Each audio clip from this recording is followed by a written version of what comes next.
Humarap si Nadia sa isa na namang mahabang gabi ng pamamasada. Isang buntong hininga ang kumawala mula sa kanyang dibdib habang tinatapik-tapik ang manibela ng kanyang lumang taxi. Ngayon, tila bawat pasahero ay may kanya-kanyang kwento.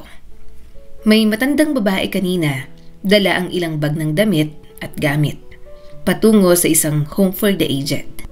Umalis daw siya sa bahay ng anak niya at ng pamilya nito dahil hindi na niya kayang maramdaman na parang pabigat. Sumunod naman, isang babaeng may kasamang 2 bata. Umiiyak habang sinasabi kay Nadia na tinatakasan nila ang asawa nito na marahas at lasinggero. Pupunta raw sila sa bahay ng ina niya para magsimulang muli. Napaisip si Nadia habang patuloy ang pagtakbo ng taxi sa malamlam na ilaw ng lungsod. Sino naman kaya ang susunod? Tumunog ang ping ng booking app, isang bagong pasahero. Huminto siya sa gilid ng kalsada. Pagbukas ng pinto, isang lalaki ang pumasok at agad na umupo sa likod. Magandang gabi. Magandang gabi rin, sir. Bahagyang ngumiti ang lalaki at may halong pagtataka sa kanyang tono nang magsalita muli. Ngayon lang ako nakasakay na babae ang driver. Huwag mo akong masamain na. Hindi ako mapanghusga. Medyo hindi lang ako sanay. Nakangiting sabi ng lalaki. Ngumiti si Nadia, sanay na sa ganoong reaksyon. Tahimik niyang pinaandar ang sasakyan.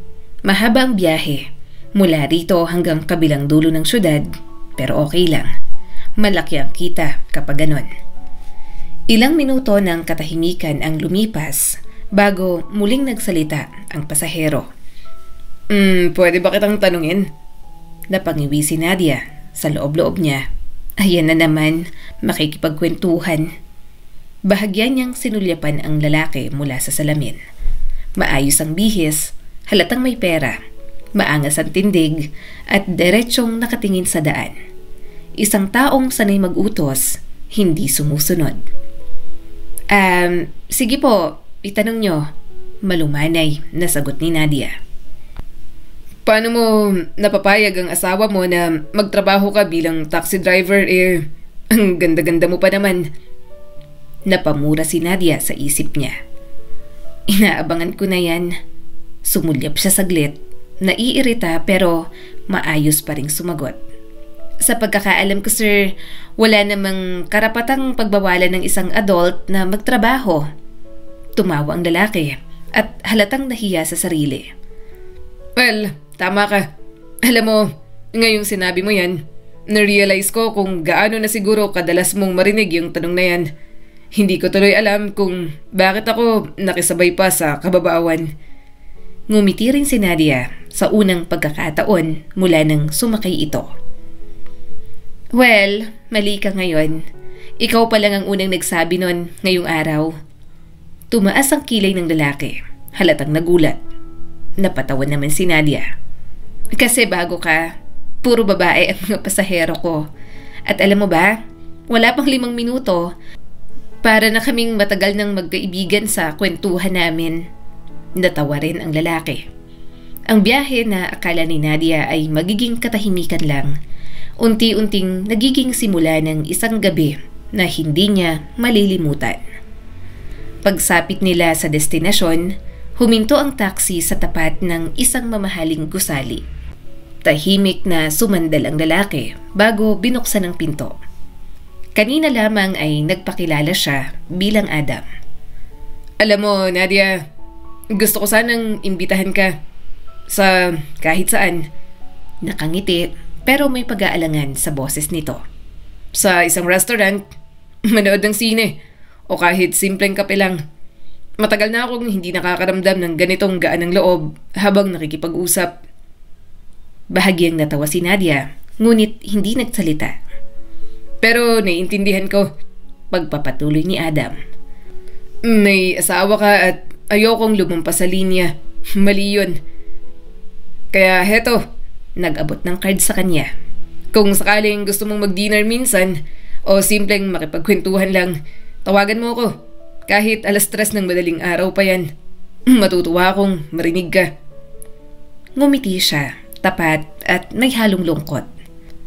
At bago mo isipin ng kung ano pa man, wala akong asawa at hindi rin ako nag-ahanap ng anumang kalokohan. Tumikim si Nadia, hindi alam kung ano ang isasagot. Tahimik lang siyang tumango. Pagbaba ni Adam, narinig niya ang marahang pagsara ng pinto. Isang buntong hininga ang kumawala sa kanya. Gwapo si Adam, may kumpiyansa, at sa totoo lang, sayang ang bilis ng biyahe. Agad niyang sinaway ang sarili sa ganoong kaisipan. Ano ba yan, Nadia? May asawa ka na ha? Huwag kang titingin sa iba. Bulog niya sa sarili. Ngunit hindi rin niya mapigilan ang pagbalik ng alaala. Ang mga araw na masaya pa silang mag-asawa ni Aaron. Sa Aaron, ang asawa niyang puno ng ideya, pangarap at lakas ng loob. Marahil, yun mismo ang unang hinangaan ni Nadia sa kanya. Ang tapang nitong mangarap, habang siya naman ay laging kalmado at praktikal. Nang magpakasal sila, buo na ang plano ni Aaron para sa kanilang kinabukasan. Maganda, matatag, pero may isang kulang. Aaron, paano naman ang mga anak natin? Kailan tayo magkakababy?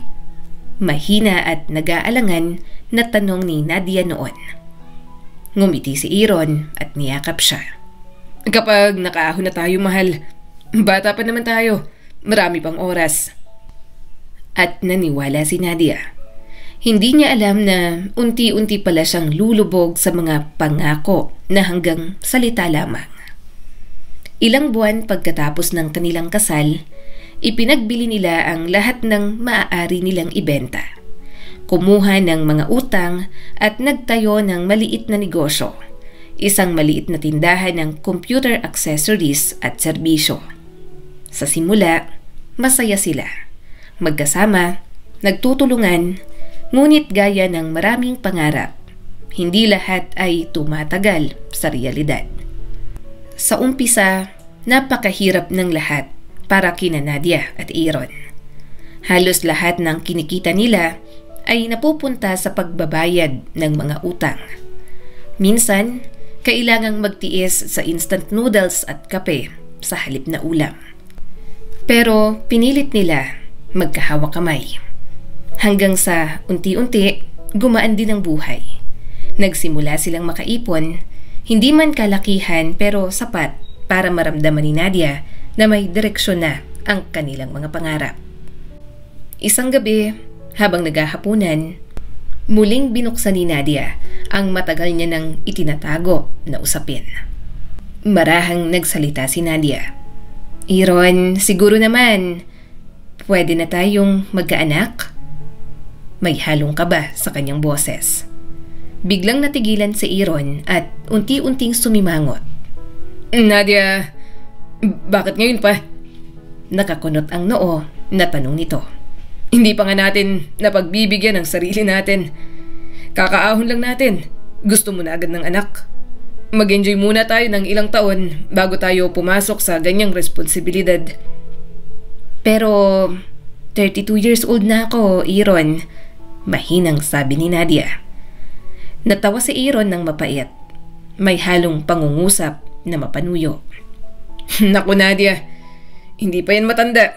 Marami ka pang oras para maging ina. Huwag kang magmadali. At gaya ng dati, naniwala na naman siya. Tahimik na tumango si Nadia.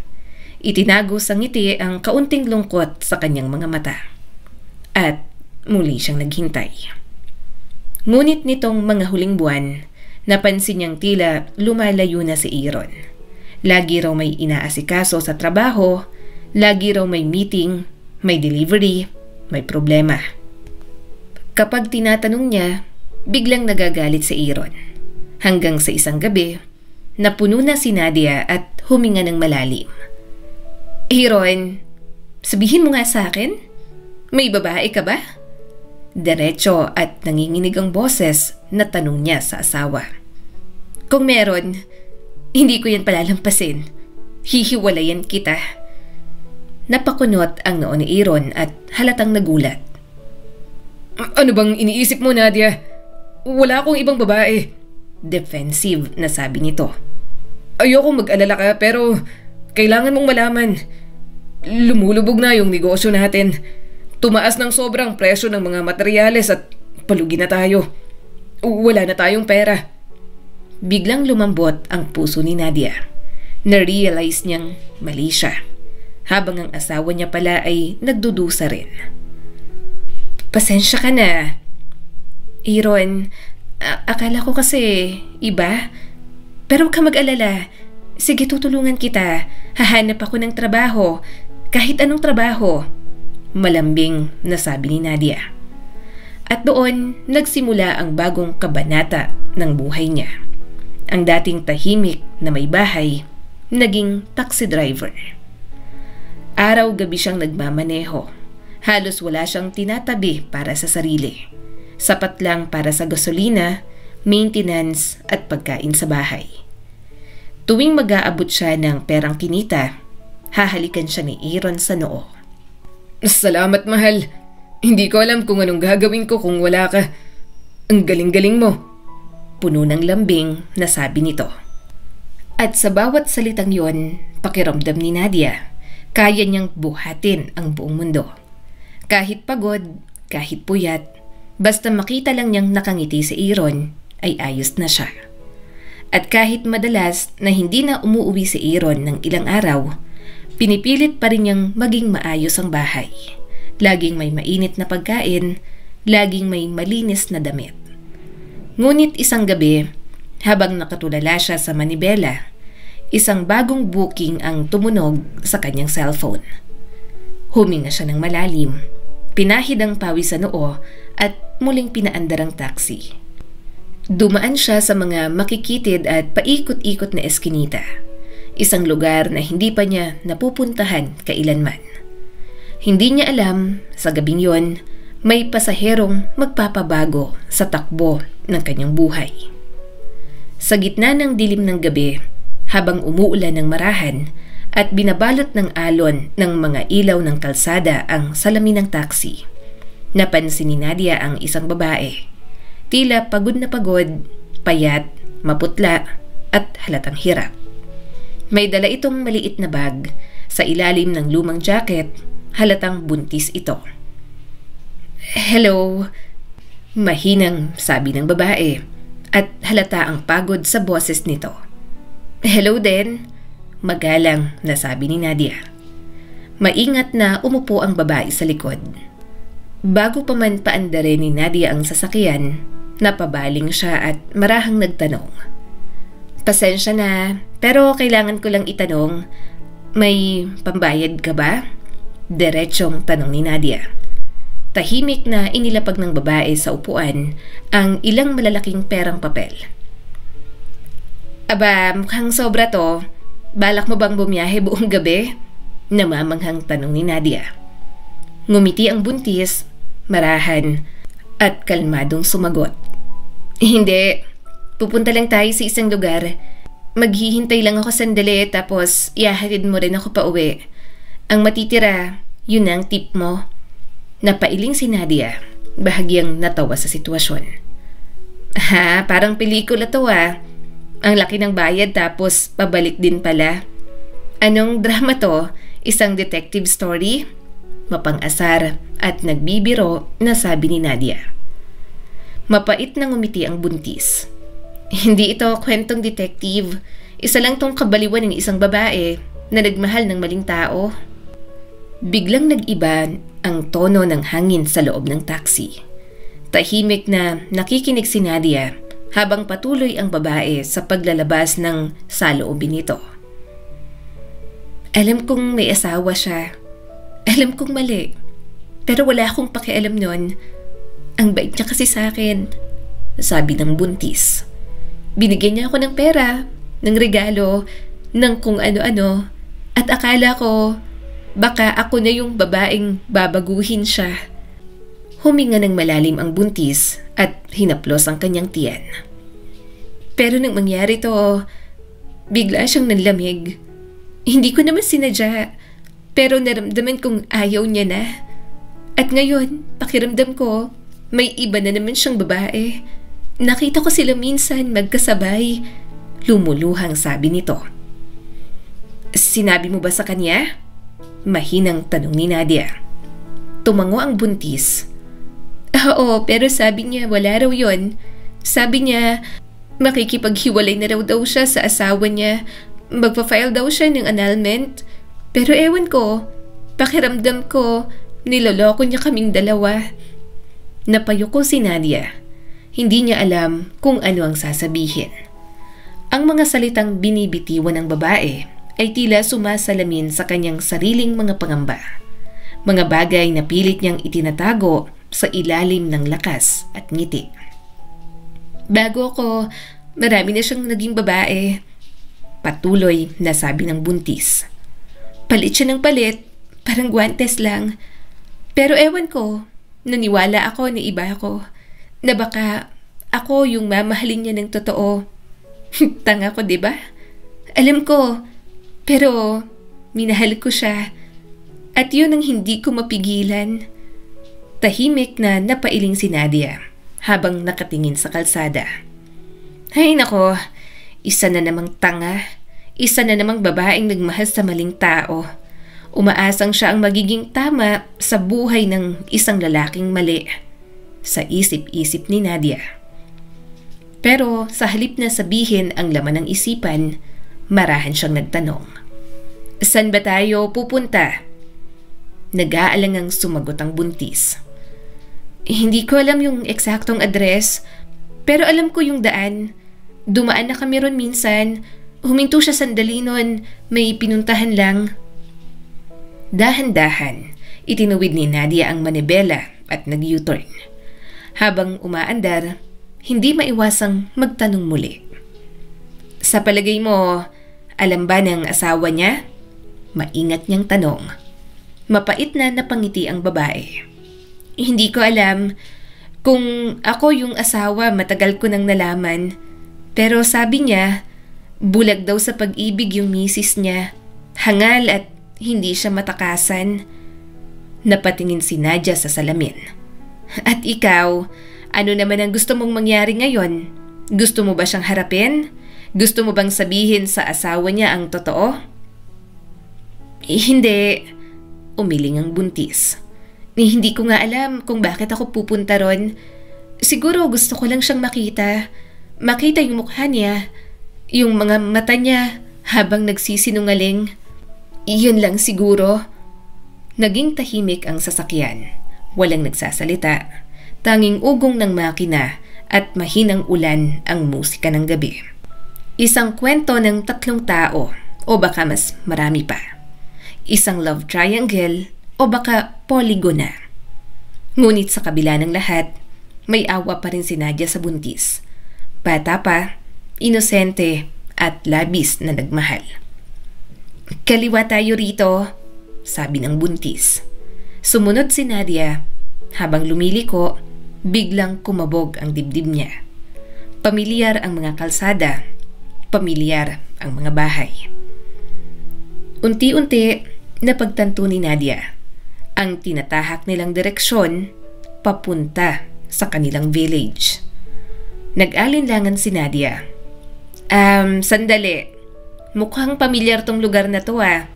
Saan ba talaga tayo? Kanan tayo sa susunod na kanto. Sumunod siya at sa sandaling yon, tila humigpit ang kanyang dibdib. Ilang bahay lang kasi ang naroon sa kalsadang yon. 5 lang. Si Sam kaya? Yung kapitbahay namin? Lagi silang nag-aaway ng asawa niya. Laging selosa. Sa isip ni Nadia. Baka totoo palang mga chismis. Baka may kalaguyo talaga yung si Sam. Biglang tumuro ang buntis sa labas. Ayan, yung bahay na yan. Halos hindi makahinga si Nadia. Ang tinuturo ng babae ay ang bahay nila ni Aaron. Sigurado ka ba? Baka naman nagkakamali ka lang. Mahinang tanong ni Nadia. Hindi ako nagkakamali. Diyan siya nakatira. Diyan ko siya sinusundo minsan. Diyan nakaparada yung kotse niya. Yung kulay itim na sedan. Matatag na sabi ng pasaherong buntis. Nanlamig ang buong katawan ni Nadia. Ang mga kamay niya nanginginig habang hawak ang manibela. Halos hindi na siya makahinga. Anong gusto mong gawin ngayon? Hindi ko alam, malamig na sabi ng buntis. Baka gusto kong makita siya, sundan kung saan siya pupunta. At bago pa man matapos ang kanyang pangungusap, biglang bumukas ang gate ng bahay. Sa harap ng mga mata ni Nadia at ng buntis, lumabas ang isang itim na kotse. At sa manibela nito, ang lalaking matagal nang nilalabanan ng kanyang mga pagdududa.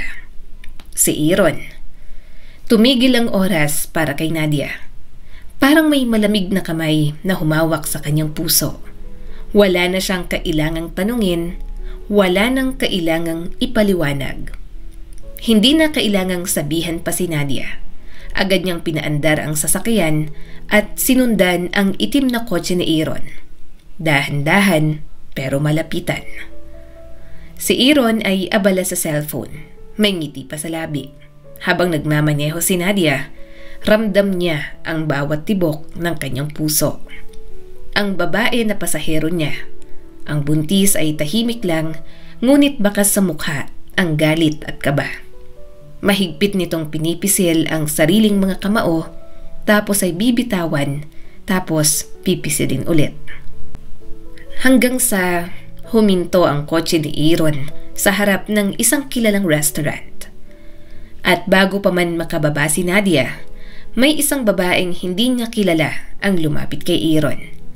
Agad siyang niyakap ng mahigpit na para bang matagal na silang hindi nagkita.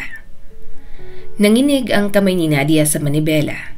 Ramdam niyang nagliliyab ang tugo niya sa sobrang galit. Diyos ko, Aaron? Nanginginig na bulong ni Nadia. Bago pa siya makakilos, bumukas ang pinto ng taxi. Ang buntis niyang pasahero tumakbo palabas, luhaan at nanginginig. Hoy, sandali! San ka pupunta? Sigaw ni Nadia dahil sa gulat. Pero huli na, dire-diretso na itong tumakbo papunta kay Aaron. At sa harap mismo ng lahat ng tao, isang malakas na sampal ang dumagundong sa hangin. Napalingon ang lahat, si Aaron nagulat na paatras habang hawak ang pisngi. Ano ka ba? Nasisiraan ka na ba ng bait? Sigaw pa ni Aaron. Ano na naman to? Tama na. Sobra ka na.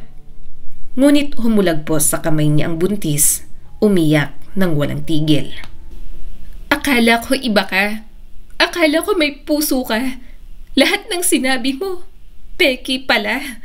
Desperadong sabi ng buntis.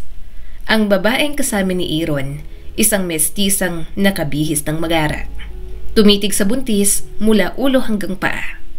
Punong-puno ng paghamak sa mukha nito. Nakakatawa ka, mapanlait na sabi nito. Hindi mo ba alam kung saan ka nararapat? At nang lingunin ni Aaron ang daan upang makaiwas, napahinto siya. Dahil sa harap niya, nakatayo si Nadia. Hindi siya nagsalita, hindi siya umiyak, ngunit nang tumapat ang mga mata nila, alam ni Aaron, tapos na ang lahat. Isa pang sampal, mas malakas, mas mabigat, mas puno ng sakit at galit.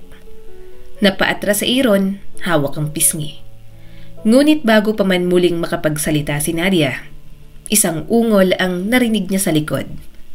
Lumingon siya at nakita ang buntis, unti-unting nawawala ng malay. Ang mga matay pumipikit habang dahan-dahang bumabagsak sa semento. Diyos ko, sandali lang, hawakan mo siya, sigaw ni Nadia. Hinabol niya at nasalo ang babae bago ito tuluyang bumagsak. Ang bata sa tiyan nito, gumagalaw na. Ano bang tinatayo-tayo mo dyan? Malakas niyang sigaw kay Aaron. Tumawag ka ng ambulansya, ngayon na. Walang nagawa si Aaron kundi ang sumunod. Habang tinatawagan ng ospital, nanginginig ang boses niya. At hindi niya maharap ang mga mata ng sariling asawa.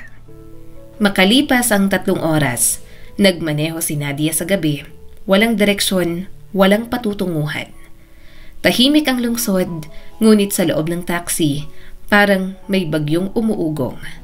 Dinala na sa maternity ward ang buntis.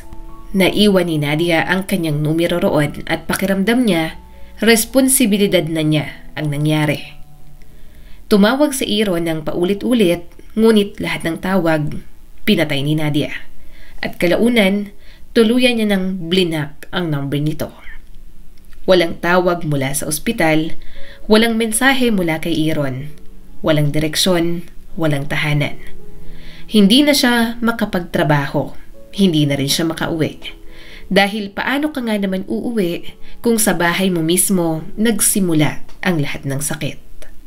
Sa loob ng kanyang taxi, nakatulala si Nadia habang ang ulan ay banayad na tumutulo sa windshield. 3 oras na siyang paikot-ikot sa syudad, hindi alam kung saan tutungo, hindi alam kung saan magsisimula. Hanggang sa bigla niyang naramdaman ang isang maliit na papel sa bulsa ng kanyang jacket. Ang calling card ni Adam. Ang lalaking minsan niyang sinakay bilang pasahero. Ang tanging tao na nagtanong kung kumusta siya. Hindi kung magkano ang pamasahe. Agad niyang kinuha ang cellphone at tinawagan ito. Adam, ikaw ba to? Ako to, si Nadia, yung taxi driver. Halos pabulong na sabi ni Nadia. Halata naman ang gulat sa boses ni Adam. Nadia, nasan ka? Boses mo pa lang. Alam kong may mabigat ka ng dinadala. At hindi nagtagal, nagkita silang muli.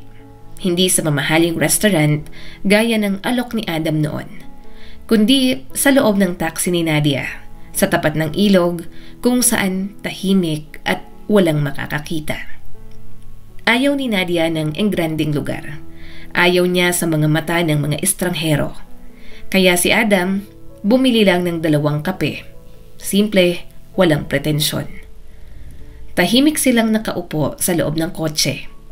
Ang amoy ng mainit na kape, humahalo sa malamig na simoy ng hangin.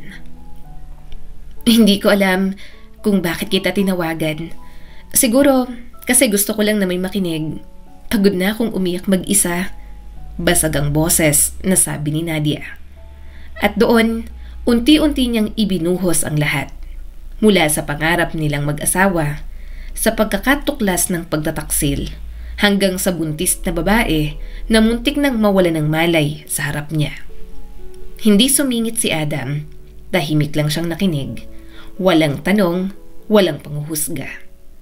Pagkatapos ng mahabang katahimikan, sa wakas ay nagsalita ito. Hindi ko akalain na may lalaking magtataksil sa babaeng gaya mo. Ngumiti si Nadia, mapait ngunit totoo. Hindi mo kailangang maunawaan, Adam. Minsan kahit anong ganda ng puso mo, hindi ka pa rin pipiliin ng taong mahal mo. Natahimik si Adam, tinitigan lang niya ang ilog na kumikislap sa ilaw ng gabi.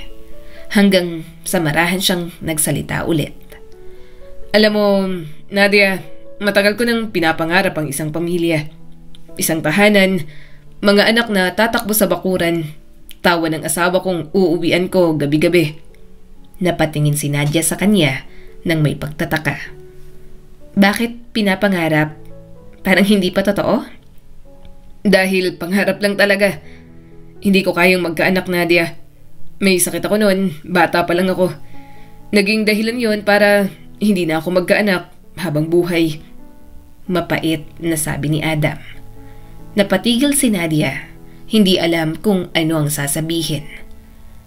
Huwag mong isipin na may mali sa akin ha.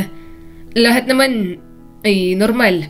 Pero alam kong kahit anong sabihin ng babae, kahit pa sabihing ayos lang, darating ang araw, maghahangad pa rin siya ng anak. At yon ang masakit sa lalaking tulad ko. Tahimik, tanging lagaslas ng ilog at lagitik ng ulan sa bubong ng kotse ang maririnig. 2 taong parehong sugatan, isang babae na iniwan at sinaktan. Isang lalaking marunong magmahal, ngunit hindi kayang bumuo ng buhay. Parehong takot na magmahal ulit, pero sa katahimikan ng gabi, Tila may kakaibang pag-asa ang sumibol sa pagitan nila. 2 taon ang lumipas. Tahimik ang bahay na minsan ay saksi sa mga luha ni Nadia. Ngayon ay puno na ng tawanan, halakhak at liwanag ng bagong pag-asa. Ngunit sa umagang yon, kakaibang katahimikan ang bumalot.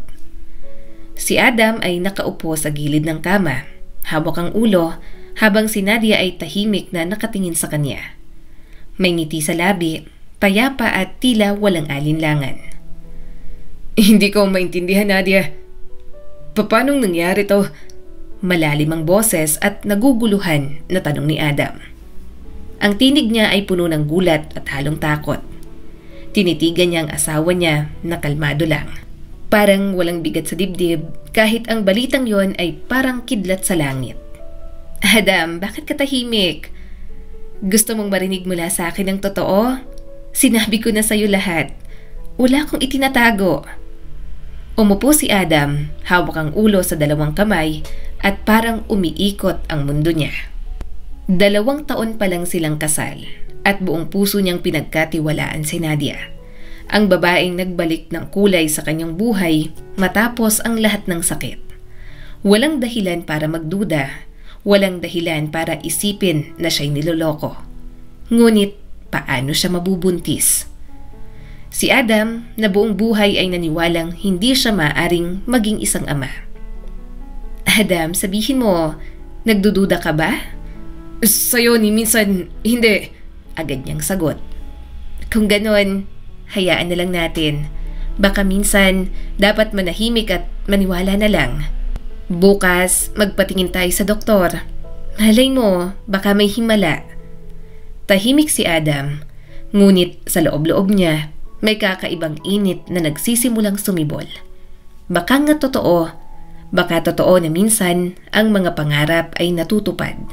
Hindi sa oras na gusto natin, kundi sa oras na pinakakarapat dapat para sa'yo. Kinabukasan, maghawak kamay silang nagpunta sa klinik. Si Adam halatang kabado, habang si Nadia kalmado lang, at yun ang lalong nagpakaba sa kanya. Sa loob ng silid, ang doktor ay nakaupo sa likod ng mesa. Nakasuot ng salamin at may mabait na ngiti. So, saan niyo raw nakuha yung mga lumang test na yan na nagsasabing hindi ka na pwedeng magkaanak? Matagal na po yan, Dok. Sa probinsya pa. Tsaka bata pa po ako nun. Sinabi ng doktor na wala na akong pag-asa. Ngumiti ang doktor at bahagyang napailing. Aba, mukhang pinaaga mo naman ang pagreretiro ng mga sundalo mo, iho. Base sa mga bagong resulta, wala akong nakikitang dahilan kung bakit hindi ka pwedeng maging ama.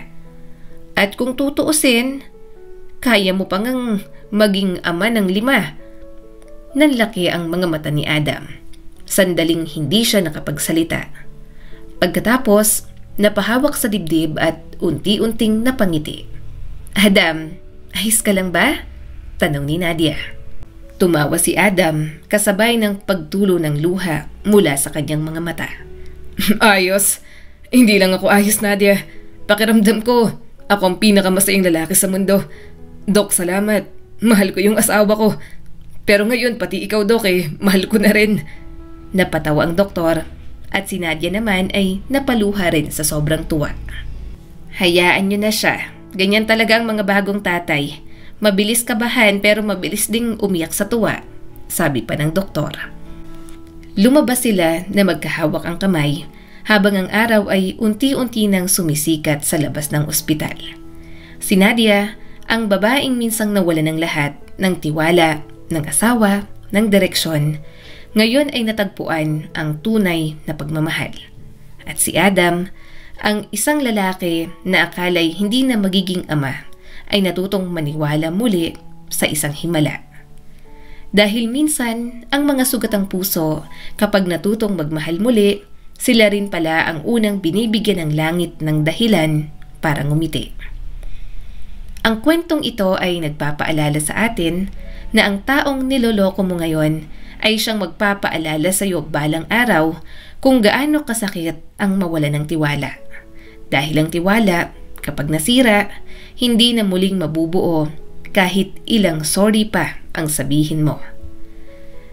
Ating tandaan, ang tunay na pag-ibig ay hindi hinahanap sa likod ng iba, kundi pinipili araw-araw, kahit mahirap at kahit nakakapagod. At kapag dumating ang araw na mag-isa ka na lang, walang asawa, walang tahanan, walang respeto, maaalala mo ang lahat ng yon ay sinayang mo para sa isang sandaling saya na pinalitan mo ng panghabang buhay na pagsisisi. Katulad na lang ng nangyari kay Aaron. Muli, ako po si Skylar Guro at sana'y may bago na naman kayong natutunan sa kwento natin ngayon. Maraming salamat po.